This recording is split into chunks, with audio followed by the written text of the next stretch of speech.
我拖咗成年，終於都有動力去整啦。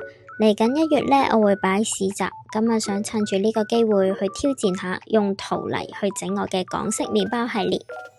平時呢都係用開樹枝黏土，仲要整一啲好細粒嘅嘢。咁今次用陶泥呢，就將所有嘢放大再放大，咁啊睇下整成點啦。好，我哋第一步呢，一定係搓一個大嘅圓波波啦，呢個就係我哋嘅菠蘿包本體啦。跟住呢，就黐6塊細嘅圓圈波波，就做佢嘅表皮。我呢，就選擇咗用錫紙去做嗰個菠蘿包粒粒突突嘅感覺，再加多塊牛油塞落佢個口度，用埋呢個神奇嘅刮刮棒呢，咁條邊就會好平滑噶啦。再吉多個窿俾佢，然後呢，再加多對眼，仲有2隻腳。隻腳呢，我就刮花咗佢啦，然後再加泥漿去固定佢嘅，黐埋嗰隻腳呢，就搞掂啦。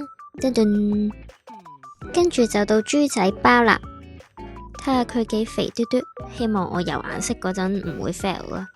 雞尾包 ready， 披薩仔搞掂，最後呢，仲有腸仔包車車。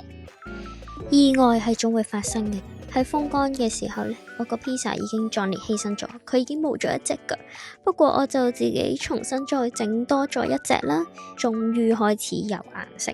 咁我都用咗啲印嘅方法啦，咁樣印，同埋呢溝顏色都係一大學問嚟嘅，因為依家肉眼見到嘅顏色呢，同實際燒出嚟嘅顏色又係唔一樣啦，都係會有啲色差嘅。所以整陶藝呢，真係要慢慢試。每一次我都會幫佢哋影相㗎，因為到最後可能完全唔同樣。咁由於我冇窯嘅關係啦，所以上埋個透明油呢，我就要人肉速遞咁樣落去新蒲崗，2個星期後呢，就知道結果噶啦。開禮物時間到，其實呢睇落都 OK 喎，不過我覺得個菠蘿包呢，好似顏色深咗少少，但係其他呢，我都幾滿意嘅。我重新整嗰個披薩仔呢，佢係多咗個鼻㗎。